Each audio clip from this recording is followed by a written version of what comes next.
Welcome to Flashpoints. I'm Jeff Pegues, joined as usual by CBS News senior national security analyst Juan Zarate. A year ago, as you know, the president delivered a speech at West Point in which he discussed a focus on diplomacy and relying on partners to fight terrorism.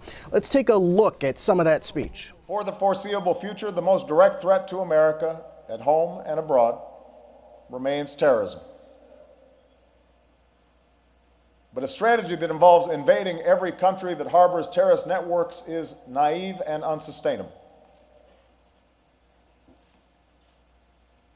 I believe we must shift our counterterrorism strategy, drawing on the successes and shortcomings of our experience in Iraq and Afghanistan, to more effectively partner with countries where terrorist networks seek a foothold.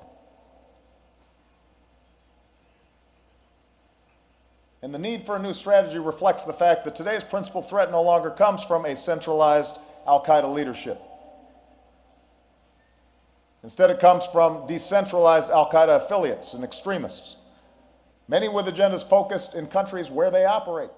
So it's been a year, and a lot has changed in that last year. So how has his policy adjusted or not? Well, I don't think it has, and I think the West Point speech was seen as a singular speech declaring the president's strategy on counterterrorism, which was really to have the United States continue to lead, but to rely very much on our regional partners to deal with a metastasizing al-Qaeda and related threat, to rely on proxies, in essence, to fight in places like Somalia, Yemen, North Africa.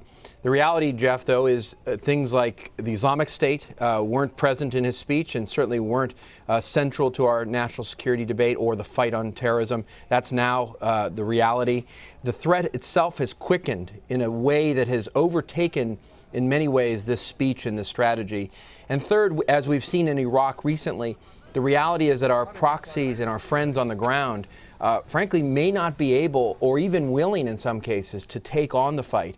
And so this leaves the president's strategy in this speech in a point of dilemma, which is what do you do in the case of a festering or growing threat where our allies just aren't able to actually contain the threat or to defeat it, and where you actually do need American military power in advance to try to degrade, if not defeat, a threat like the Islamic State. So that's the challenge for that speech. Yeah, and some of that now is being debated with this new offensive on the city of Ramadi. Of course, you know, a couple of weeks ago, ISIS took control of Ramadi. Now Iraqi officials, the government there, is trying to get that back. How is the U.S. role in this battle there going to change now the second time around, and will the outcome be any different? Well, you see the struggle the U.S. is in the president himself, because in this West Point speech, he's declaring a strategy of not throwing military resources into every fight, and certainly not overcommitting the U.S. when the fight really isn't ours. And so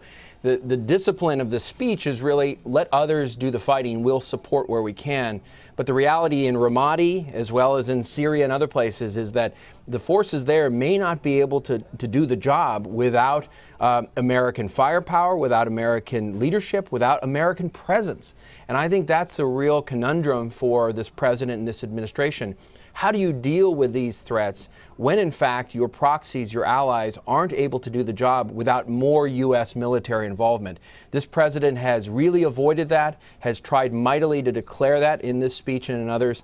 And I think it's really the point of dilemma in terms of our Iraq strategy, because if the Iraqis aren't able to take Ramadi back, aren't able to take Fallujah, aren't able to take Mosul, then what?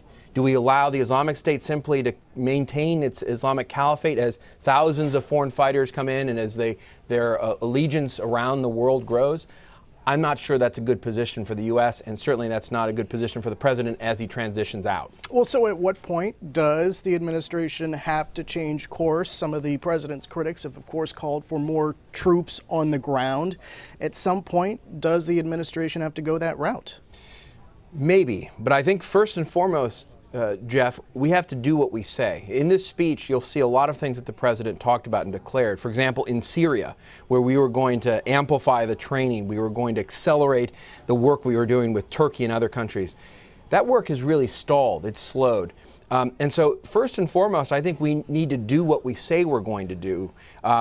before even thinking about adding additional forces. And so that means getting weaponry, key weaponry, to those who are actually fighting, the Peshmerga forces in the Sunni tribal belt that are our allies, getting that there. Getting the training really up and running. There's been huge delays in the Syrian context. It's why we don't have proxy forces on the ground. It's why the battlefield is really left to Assad's forces and the jihadists. And perhaps embedding not just U.S. but other special forces in key places to steel the spine of the Iraqi military where needed. Absent that, in the first instance, we're not going to do much. And certainly I don't see political appetite to put more boots on the ground if the Iraqis aren't able to take back territory. It really is remarkable how the world has changed in just the last year. Absolutely. Juan, thank you very much. Thank you, Jeff. I'm Jeff Pegues, and that is Flashpoints.